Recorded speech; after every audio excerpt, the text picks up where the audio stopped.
करेंगे मुद्रा ध्यान मैडम जो हमारे क्लास 3 की क्लास टीचर हैं, वो बच्चों को होलिस्टिक डेवलपमेंट के ताल्लुक से 2-4 बातें आपके सामने रखेंगी। मुद्रा ध्यान मैडम। तमाम गार्जियन हजरात अस्सलाम वालेकुम। बहुत बहुत शुक्रिया। आज सेकेंड टर्म इवैल्यूएशन का प्रोग्रेसिव रिपोर्ट दिया जाएगा और मुझे जिस मुद्दे पे बात करने के लिए दावत दी गई है वो है हॉलिस्टिक डेवलपमेंट। तो मैं गार्जियन हजरात को चंद बातें बताना चाहूँगी कि हॉलिस्टिक डेवलपमेंट होता क्या है। हॉलिस्टिक डेवलपमेंट का मतलब होता है एक बच्चे का सोशल, मेंटल, इमोशनल, फिजिकल हर तरह से डेवलपमेंट होना। यानी अब स्कूल सिर्फ पढ़ाई का अदारा नहीं है, बल्कि यहाँ पे बच्चों की कैरेक्टर बिल्डिंग की जा रही है। और कैरेक्टर बिल्डिंग की जब हम बात करते हैं तो सिर्फ किताबी पढ़ाई तक ही वो महदूद नहीं है। अब हमारे मुल्क को, इस समाज को सिर्फ डॉक्टर, इंजीनियर्स की नहीं बल्कि एक अच्छे इंसान की ज़रूरत है। इसलिए इन बातों पे तवज्जो दी जा रही है कि एक बच्चा अच्छे स्टूडेंट के साथ एक अच्छा इंसान भी बने।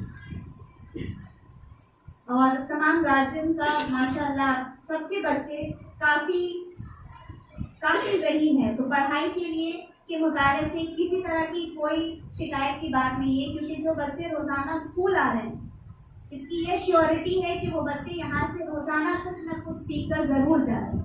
आए दिन हर रोज़ आप लोग देखते होंगे कि हर वीक हमारे स्कूल में, मैं काफ़ी I am really proud of all the teachers कि हम लोग अपना सारा एफर्ट देते हैं 110% कि बच्चा सिर्फ यहाँ पढ़े नहीं, यहाँ खेल कूद भी हो रहा है। यहाँ डेंगू के मुताबिक से भी बात बताई जा रही है, यहाँ पे आप क्विज भी कराते हैं, हम लोग यहाँ पे स्पेलिंग भी कराते हैं। तो इस तरह से बच्चे का एक ओवरऑल डेवलपमेंट होना बहुत ज़रूरी है। लेकिन यहाँ पे सिर्फ 4 घंटा अगर बच्चा हमारे साथ रहेगा तो हम उसकी होलिस्टिक डेवलपमेंट पूरी तरीके से नहीं कर पाएंगे। और इस डेवलपमेंट में आप गार्जियन हजरात की ताउन की बहुत ज़रूरत है।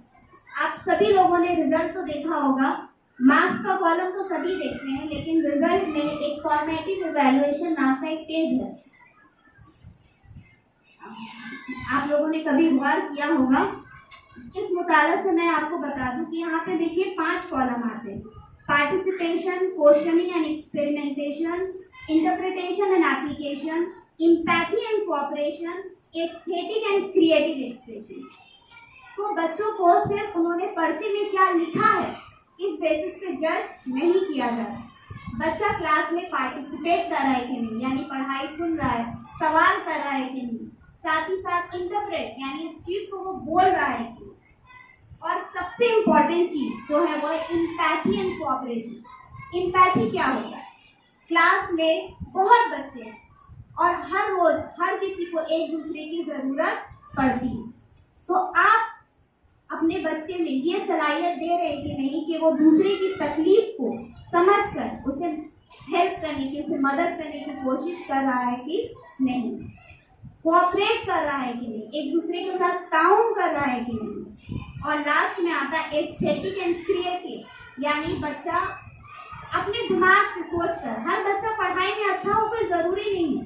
जिस तरह से इंसान की 5 उंगलियां बराबर नहीं होती, उसी तरह से हर किसी की सलाहियत भी बराबर नहीं होती। कोई अच्छा लिख सकता है तो कोई अच्छा बोल सकता है, कोई अच्छा बोल सकता है तो कोई अच्छा क्राफ्ट कर सकता है। तो हमारा मकसद ये है कि हर एक बच्चा अपने तरीके से यूनिक है, उसकी इस यूनिक क्वालिटी को सामने उभार कर लाया जाए। इसके लिए हम तो 110% हम तमाम टीचर्स कोशिश कर रहे हैं, लेकिन मैं गार्जियन हजरात से भी ये दरख्वास्त करूंगी कि बच्चों के अंदर कम से कम एक दूसरे के साथ कोऑपरेट करना, एक दूसरे की मदद करना, ये जज्बा जरूर लाएं। और आखिर में मैं अपनी बात खत्म करते हुए सिर्फ एक बात कहना चाहूंगी कि तालीम की कमी जो है अच्छी परवरिश पूरी कर सकती है, लेकिन परवरिश की कमी कभी तालीम पूरी नहीं कर पाएगी। शुक्रिया। और जैसा कि जानते हैं कि अभी बरसात का मौसम है और इस बरसात के मौसम को जर्म्स का मौसम कहा जाता है। इस मौसम में बहुत सारे जरासीम पैदा होते हैं जो मुख्तलिफ तरह की बीमारी पैदा करते हैं। उनमें से एक ऐसी बीमारी भी है जिसको वेक्टर बोर्न डिजीज कहा जाता है, यानी वेक्टर से फैलने वाली बीमारी, जैसे कि malaria, chikungunya, dengue, Japanese encephalitis वगैरह वगैरह। ये तमाम बीमारियां जो है काफ़ी ख़तरनाक है और इससे बचने की तदाबीर जो है हम लोगों को जानना ज़रूरी है। डेंगू जो है एक वेक्टर बोर्न डिजीज है। वेक्टर किसे कहा जाता है कि ऐसा कीड़ा या ऐसा एजेंट जो किसी बीमारी को एक जिस्म से लेकर किसी दूसरे जिस्म पर मुंतकिल कर देता है, ट्रांसफर कर देता है, उसको हम लोग वेक्टर कहते हैं। तो वेक्टर में खास मलेरिया, ये मच्छर जो है बहुत सारी बीमारियों को फैलाता है, इसलिए मच्छर को हम लोग वेक्टर कह सकते हैं। अब ये जानेंगे कि डेंगू बीमारी कैसे फैलती है। अच्छा हाँ, ये डेंगू बीमारी फैलाने में खास किस्म के मच्छर का हाथ होता है, उसका नाम एडिस, फीमेल यानी मादा एडिस मच्छर। ये मादा एडिस मच्छर जब किसी यानी बीमार शख्स को, जिसको डेंगू की बीमारी है, अगर उसको काटती है तो उसके सूंड के जरिए उसका जरासीम उसके बॉडी में आ जाता है। वही मच्छर अगर किसी नॉर्मल शख्स को काटती है तो उसका जरासीम अब उसके बॉडी में आ जाता है और उस शख्स को बीमार कर देता है। अब ये हम लोग जानेंगे कि आखिर ये बीमारी है डेंगू, तो इसका क्या पहचान है, कैसे ये पहचानेंगे हम कि ये बीमारी हो रही है, उसका साइन एंड सिम्टम क्या है। तो सबसे पहले देखेंगे कि जो जरासीम वाला यानी वायरस वाला जो एडिस मच्छर है, वो जब किसी इंसान को काटता है तो 15 दिनों के बाद उसके बॉडी में यानी फीवर आना शुरू होता है। 15 दिन के बाद जाहिर होता है तमाम अलामत। तो सबसे पहले उसका जो टेम्परेचर तकरीबन 103-104 हो जाता है, सर में काफ़ी दर्द, आँख के अंदरूनी हिस्से में काफ़ी दर्द होता है, ठंड का एहसास होता है, कभी तारी हो जाती है और फीवर के 4 दिन गुजर जाते हैं, यानी फीवर को आने में 4 दिन हो जाता है। तो 4 दिन के बाद उसके बॉडी में देखिएगा, बॉडी के मुख्तलिफ हिस्सों में लाल रैश आ जाता है, लाल धब्बा पड़ जाता है। उसके बाद फिर सांस लेने में भी परेशानी होती है, ब्लड प्लेटलेट्स घट जाता है, वजन घट जाता है और इसके अलावा ये गम्स जो होता है, मसूड़े से खून आना शुरू हो जाता है, डायरिया भी हो सकता है, वोमिटिंग भी होगा, पेट के जरिए खून भी बहेगा। ये तमाम जो है साइन में बैन किया। एक सवाल था 2023 में यूनेस्को ने कौन सी चीज स्कूलों में बैन किया? 4 ऑप्शन था, homework, school bag, junk food और स्मार्ट फूड। ये 4 ऑप्शन उसका जवाब दे रहे थे। तो उसने लाइफलाइन लिया, तो लाइफलाइन के बाद उसका जवाब दिया। आप लोग बता सकते हैं इसका जवाब क्या है? स्मार्ट। ये इतनी खतरनाक मशीन है कि पूरी तरह से आपके तालीम, इल्म, परवरिश सबको जीरो कर देगा, मिनटों में, सेकंडों में एकदम जीरो हो जाएगा। तो इस पर बहुत खास बात ध्यान देने की बहुत ही ज़रूरत है। इसमें आप लोगों की गुजारिश है। दूसरी बात, जनाब अली रजा साहब ने कहा था इसके ताल्लुक से, डेंगू और मलेरिया बीमारी के ताल्लुक से, हमारे पास तो इतना बेहतरीन मज़हब है, मज़हब तो दुनिया में एक ही है जिसका नाम इस्लाम है। तो जिनको मज़ाहिब नहीं है उनके अकायद, उनका आस्था है, उनसे आस्था कह सकते हैं, मज़हब नहीं कर सकते। मज़हब जो एक सेट ऑफ पैटर्न आपको कानून दे, जो हमारे पास मौजूद है। सफाई के बारे में बार बार हम लोगों कहा कि सफाई पर खास ध्यान दें। सफाई आधा ईमान। कार्ड के बारे में आधार कार्ड को लाजमी कर दिया गया है। नाक को ऐसे नहीं पकड़ के घुमा के पकड़ा सरकार ने, लेकिन हर चीज़ में लागू किया। बोलती कुछ है, करती कुछ है, नाम कुछ और देती है, लेकिन वो लागू है, मैंडेटरी है। मिसाल के तौर पर मैं चूँकि इलेक्शन कमीशन से ताल्लुक रखता हूँ, वोटर कार्ड में जो लोगों का नाम होता है, जो फॉर्म आप जमा देती है, उसी को मेरा एक्सेप्ट रिजेक्ट करने का काम है। ये मामूली सा काम है, लेकिन इसमें बहुत सारी चीज़ों को हम देखते हैं जो बहुत अहम चीज़ है, जहाँ पर मिस्टेक करते हैं। शुरुआत ज़िंदगी की जब होती है, जब हमारी शादियाँ होती हैं, जब आप बच्चों की शादी करेंगे, बच्चों की शादी करेंगे, तो शादी में जो डॉक्यूमेंट्स और जो नाम होना चाहिए, अक्सर बेशतर यहाँ हम लोग भूल लिखाते हैं, घरेलू नाम लिखाते हैं। देखा गया है बहुत, मतलब अभी तो लोगों के अंदर थोड़ी सी ये आई है, इसके वजह से कमी हुई। यहाँ पर एक मौके में शादी में आया तो टोपसिया में बहुत ही बड़े एक खूबसूरत वाक़या सुन लीजिए आप। एक बात और भी, मैंने भी अपने बच्चों को बाद में, शुरू में जब बच्चे थोड़ा जोश होता है तो हमने अपने बच्चों को शुरू में, बच्चे जो मेरे बड़े बच्चे बेटियाँ, बेटा को अंग्रेजी मीडियम में दिया था, अलहमदुलिल्लाह एक डॉक्टर पढ़ रही है और एक क्रिकेट कर रहा है। लेकिन बाद के बच्चों को हमने अपने स्कूल में दिया, इस्लामिया स्कूल में मेरा बच्चा पढ़ रहा है, अलहमदुलिल्लाह बहुत अच्छा पढ़ रहा है। और मुझे खुशी है कि अभी आज का जो क्लास टीचरों का जो क्वालिटी हमने देखा है अभी, इसमें क्वालिटी बहुत खराब हुआ, इसमें कोई शक की गुंजाइश नहीं है। इसका पीरियड बहुत खराब गया, लेकिन अलहमदिल्ला आपके टीचर आपके पास मौजूद है, ये एसेट है, इसका इस्तेमाल आप लोग कीजिए। और यही चंद बातें कहते हैं आपके पास। शुक्रिया।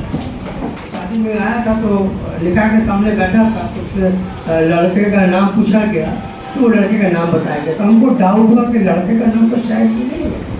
तो हमने रोका घर से बारे से मालूम कर कुछ गड़बड़ हो रहा है, तो पूछा तो पता चला वो लड़के का बाप का नाम निकाल रहा है। निकाह के वक्त बता रहे तो उससे के सामने में आगे चल जाओ, आप ऐसे हालात हैं। और भी है, अरे बेटी का क्या नाम है, वही तो मुन्नी लिखा दे, मुन्नी लिखे। तो ये सब ना करें, आपका डॉक्यूमेंट एकदम ठीक ठाक होना चाहिए। हमने देखा अक्सर डॉक्यूमेंट में हम लोगों का नाम भूल होता है। 4 बेटा है तो 4 बेटा में के डॉक्यूमेंट में बाप का नाम 4 तरह का है, एकदम आता है। मेरे पास तो मैंने हम लोग तो देखते हैं तो बहुत अफसोस होता है, बहुत कम देखते हैं, ये हकीकत है। कल टेलीविजन बहुत, यहाँ पे टेलीविजन देखने वाले कितने लोग हैं, कितने लोग यहाँ पे टेलीविजन देखते हैं? आप बताइए, टेलीविजन देख रहे हैं, कोई शर्माने की बात नहीं। देखिए कि 2-4 हाथ ही उठा है। टेलीविजन में एक प्रोग्राम आता है, कौन बनेगा करोड़पति, बहुत ही मशहूर प्रोग्राम, कोई देखता है? देखते हैं।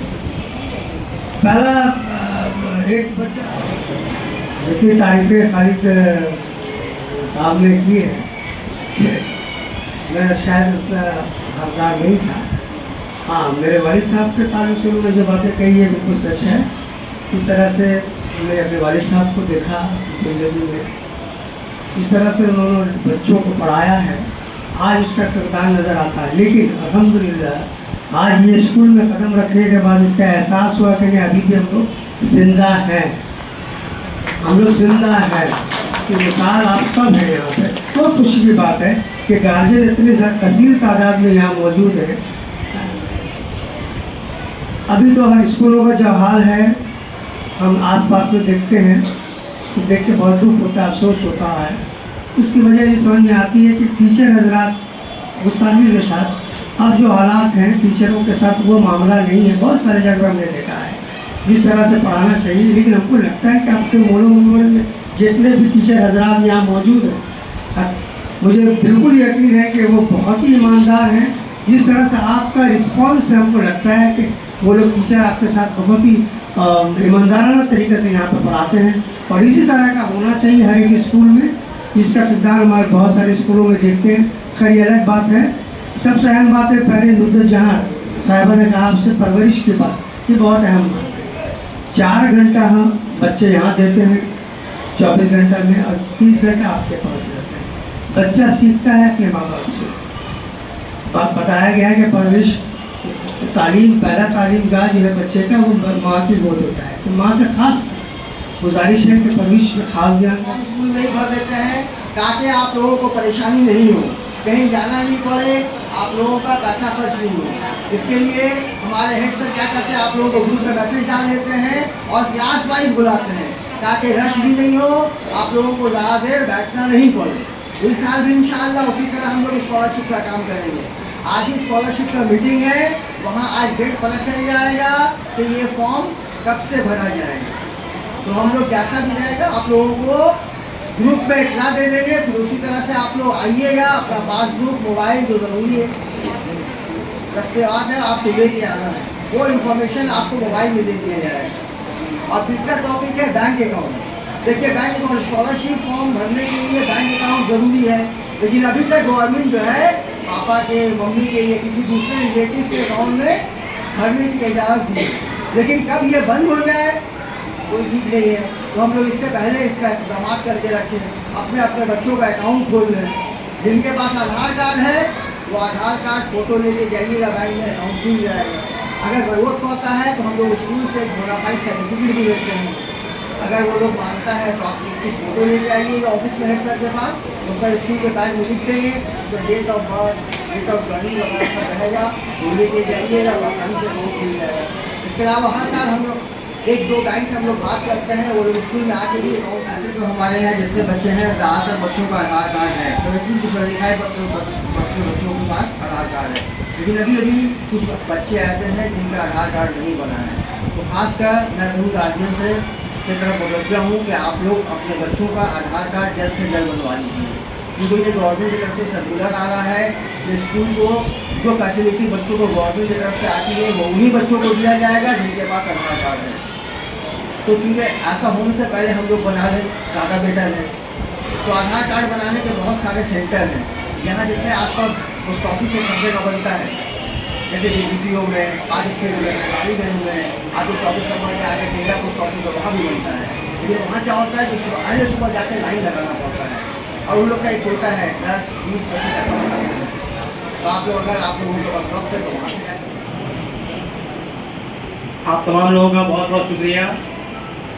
जैसा कि हम लोग जानते हैं आज बच्चों का रिजल्ट दिया जाएगा सेकंड टर्म इवैल्यूएशन का, और उस सिलसिले में आप लोगों को सहमत दी गई थी।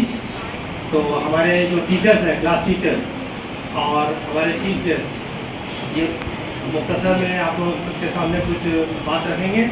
उसके बाद बच्चों को उनके क्लास में नीचे में रिजल्ट दिया जाएगा। तो बहुत बहुत शुक्रिया आप लोगों का। आज सिर्फ 2 क्लास है, कल दोबारा फिर 2 क्लास का, उसके बाद 2 क्लास का हम लोग का